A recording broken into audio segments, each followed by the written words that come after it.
बिस्मिल्लाहिर्रहमानिर्रहीम।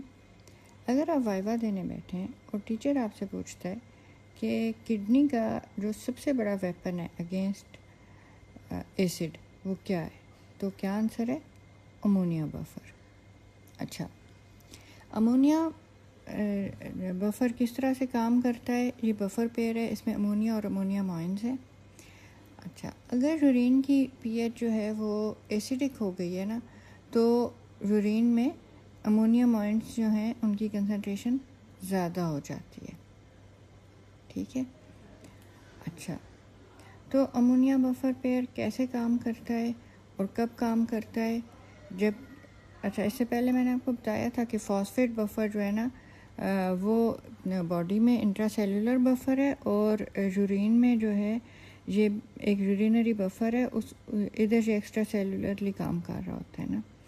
अच्छा, लेकिन ये एग्जॉस्ट हो जाता है, ठीक है ना। फॉस्फेट के थोड़े ही आपके पास वो है ना कि वो ये तो नहीं है कि बस वो कंटिन्यूस सप्लाई आती जाएगी, ठीक है। तो ये तो एग्जॉस्ट हो जाता है, लेकिन जब ये एग्जॉस्ट हो जाता है तो अमोनिया बफर जो है वो काम करता रहता है।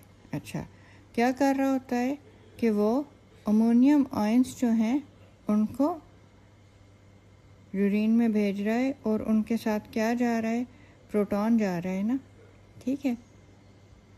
अच्छा, तो बेसिकली अमोनिया बफर कर रहा क्या है कि प्रोटॉन्स की सिक्रीशन करा रहा है और बाइकार्ब की रिक्लेमेशन करा रहा है ना, कि बाइकार्ब जो है वो ब्लड में जा रहा है और प्रोटॉन्स जो हैं वो यूरिन में जा रहे हैं, ठीक है।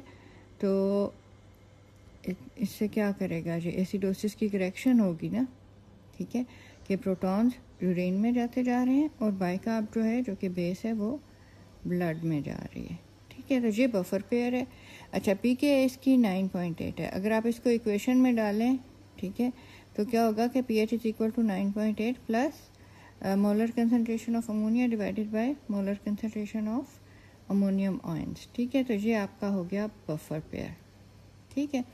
अच्छा, अब जो है ना, अगर क्योंकि इसकी पीके काफ़ी हाई है, 9.8 है, ठीक है, तो जब पीएच जो है वो 7.4 से बिलो होगी तो हम क्या कहेंगे कि पीएच एसिडिक साइड पे शिफ्ट होगी, ठीक है। तो उस वक्त जो प्रीडोमिनेंट फॉर्म होगी ना इस बफर पेयर में वो अमोनियम आयन की होगी, ठीक है। अच्छा जी, अब थोड़ा सा, क्योंकि आप लोग डॉक्टर्स बन रहे हो, ठीक है, तो थोड़ा सा हम इसको पूरी बॉडी के पर्सपेक्टिव में देखते हैं कि अच्छा जो है ना कि हम बात करते हैं कि प्रोटॉन्स किधर किधर जनरेट हो रहे हैं, तो उसी में यूरिया साइकिल जो है ना उसमें भी प्रोटॉन्स जनरेट हो रहे हैं। यूरिया साइकिल में हो क्या रहा होता है कि अमोनिया और carbon dioxide in the presence of CPS1 क्या बना देते हैं? कार्बामाइल फॉस्फेट, प्लस आप ये देखें कि एक प्रोटॉन भी रिलीज़ होता है इस वक्त, ठीक है। ये मैंने रेड कलर का दिखाया है एम्फेसाइज करने के लिए, ठीक है।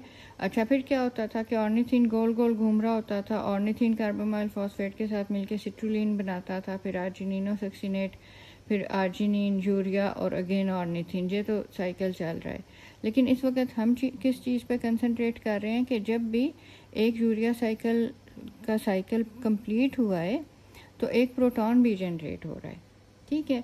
अब नॉर्मली कोई इतना मसला नहीं है, लेकिन अगर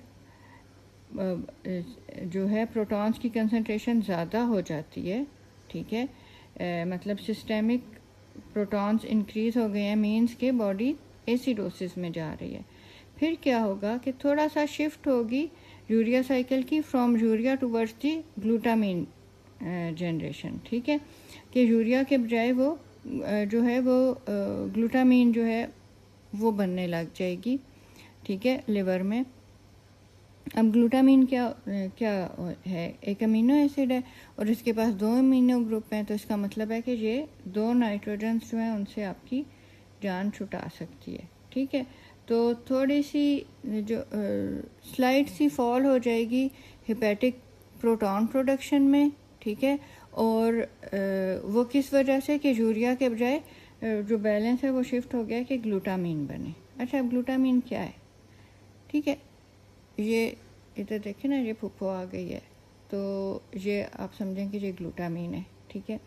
अब इसने क्या छुपाया हुआ है? आप देखें कि इसने अपने क्लोक के अंदर 2 अमीनो ग्रुप छुपाए हुए थे, ठीक है। तो ये हमने बात की हुई है ना कि जो ग्लूटामीन होती है वो non toxic transport form of ammonia भी होती है ना, ठीक है। तो अब ज़रा आ जाएं किडनी पे, ठीक है। अब किडनी में बहुत सारे प्रोसेसेस जो है ना ये चल रहे हैं। अच्छा, अब ये क्या बना हुआ है? ये एक मैंने बनाया है इसका नेफ्रॉन, ठीक है, कि ग्लोमेरुलस है और ये इसका ट्यूबुलर ल्यूमन है, ठीक है। पीएच इधर इस ट्यूबुलर ल्यूमन में, ट्यूबुलर ल्यूमन में है क्या चीज़ है? वो फ्लूइड है जिसको यूरिन बनना है। तो इसकी पीएच लेस देन 7.4 है, इसलिए मैंने इसको थोड़ा सा रेड बनाया है ताकि आप ये अप्रिशिएट करें कि इसकी पीएच एसिडिक है, ठीक है। अच्छा, अब इधर क्या क्या हो रहा है? एक तो आपको पता है कि सेल्स में कार्बन डाइऑक्साइड जनरेट हो रही है। कैसे जनरेट हो रही है? टीसीए साइकिल चल रहा है हर जगह, उसमें से भी जनरेट हो रही है। एचएमपी शंट में भी जनरेट हो रही है, ठीक है। मेटाबॉलिक प्रोसेसेस में जनरेट हो रही है और पानी तो प्रेजेंट होता ही है, ठीक है। तो और क्या चीज़ थी इधर? कार्बोनिक डिहाइड्रेटेज या कार्बोनिक एनहाइड्रेज, ठीक है ना। अच्छा, तो वो इसको क्या बनाते थे? इन दोनों को मिला के कार्बन डाइऑक्साइड एंड वाटर को कार्बोनिक एसिड, जो कि डिसोसिएट होता था प्रोटॉन और बाइकार्बोनेट में, ठीक है। अच्छा, एक तरफ तो ये प्रोसेस चल रहा है। अब हम इधर आ जाते हैं, ज़रा देखते हैं कि ये ग्लोमेरुलस की तरफ क्या चल रहा है। क्लोराइड और सोडियम जो है वो फिल्टर हुए और वो आ गए ट्यूबुलर ल्यूमन में, ठीक है। अच्छा, अब इधर जो है ना ये प्रोटॉन भी आया हुआ था और इधर आपको एक एंटीपोर्टर नज़र आ रहा है। ये क्या करेगा कि सोडियम को इसमें सेल में फेंकेगा और प्रोटॉन जो है उसको ये ट्यूबुलर ल्यूमन में फेंकेगा, ठीक है। तो ट्यूबुलर ल्यूमन में आ गया तो इसका मतलब है कि ये जो अब ये यूरिन में जाने के लिए इधर पहुंच गया है, ठीक है। अच्छा, सोडियम और बाइकार्ब दोनों चले गए ब्लड में वापस। तो ये आपकी इधर आपने देख लिया कि बाइकार्ब की रिक्लेमेशन हो गई है। कुछ लोग कहते हैं कि ये बाइकार्ब की जनरेशन हो गई है। जो भी हुआ है, बाइकार्ब ब्लड में चला गया, ठीक है। अच्छा, और प्रोटॉन क्या हुआ है? वो अभी ट्यूबुलर ल्यूमन में आ गए। अच्छा, अब यही नहीं हो रहा ना, और भी इधर ग्लूटामीन ये वो भी आ गई है, दोनों अपने अमीनो ग्रुप्स लेके। अच्छा, तो अब क्या है कि ग्लूटामीन जो है ये इसमें से जो है वो अमोनियम आयन निकला, ठीक है। अच्छा, अमोनियम आयन जो है वो किस में डिसोसिएट हो गया?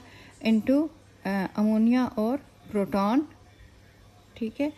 अच्छा, अब ये जो अमोनिया है ना, ये गैस है, छोटी सी है, ये मज़े से मेम्ब्रेन्स क्रॉस करती है और ये एक्सप्लोर करते हुए इसने मेम्ब्रेन क्रॉस की और ट्यूबुलर ल्यूमन में आ गई, ठीक है। तो अब क्या हुआ? इधर से प्रोटॉन जो है वो इसके साथ अटैच हो जाएगा, ठीक है। इसको चिमट के आए आके और इसने क्या बना दिया है? Ammonium ion. अमोनियम आयन जो है ना वो बस अब समझें कि ये इधर कैद हो गया है, क्योंकि ये इतनी इजीली मेम्ब्रेन क्रॉस नहीं कर सकता, ठीक है। अच्छा, दूसरा क्या था कि क्लोराइड जो आया था वो जा रहा था और वो किधर जा रहा था? यूरिन में जा रहा था, डूबने के लिए जा रहा था। तो अब ये क्या करेगा? वही बात उसकी तरह कि खुद तो डूबे हैं सनम, तुझको भी ले डूबेंगे, कि ये इसको भी साथ अपने डुबोएगा, ठीक है। तो ये जो प्रोटॉन था अब ये डूबने जा रहा है, ये चला गया है, ये यूरिन में एक्सक्रीट आउट हो गया, ठीक है।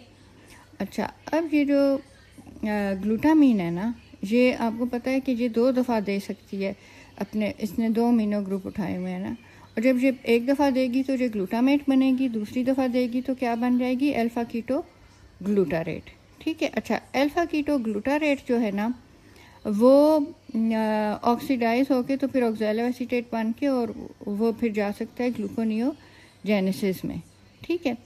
तो ये जो प्रोटॉन आया था ना, ये जब इसका जो निकला था अमोनियम आयन और इसमें से ये वाला जो प्रोटॉन रिलीज़ हुआ था, ये जो है फिर मतलब ये चला गया ग्लूकोनियोजेनेसिस में, ग्लूकोज बन गया, ठीक है। तो अब नेट आपके पास क्या रिज़ल्ट आया है कि प्रोटॉन जो है, एक प्रोटॉन यूरिन में चला गया है, ठीक है, बल्कि अगर आप इसके दोनों अमीनो ग्रुप्स को कंसिडर कर रहे हैं तो 2 प्रोटॉन्स चले गए हैं, क्या बन के चले गए हैं, अमोनियम क्लोराइड बन के चले गए हैं, ठीक है। तो प्रोटॉन से जान छूट गई और बाइकार्ब जो है वो चला गया बॉडी में, ठीक है। तो इसने फिर किस तरह बफरिंग की है और इसकी क्या इसमें हाई यील्ड फैक्ट्स क्या हैं। एक तो है कि ये उस वक़्त काम करता रहता है जबकि फॉस्फेट बफर एग्जॉस्ट हो जाता है। इसका क्या मतलब है कि अगर कोई आपसे पूछे कि CKD के पेशेंट में या क्रॉनिक किडनी डिजीज़ के पेशेंट में कौन सा बफर सिस्टम काम कर रहा है तो वो अमोनिया बफर होगा, ठीक है। और ये किस तरह से कर रहा है कि अमोनिया कौन उठा के लाया है, ग्लूटामीन लाई है, ग्लूटामीन ने उधर दो, अच्छा, तो बेसिकली क्या हुआ है कि 2 अमीनो ग्रुप्स में से 2 अमोनिया निकले हैं, वो डिफ्यूज़ होके गई हैं ट्यूबुलर ल्यूमन में, उधर से उन्होंने प्रोटॉन्स को पकड़ा है और प्रोटॉन्स को लेके एक्सक्रीट आउट करा दिया है एज अमोनियम क्लोराइड।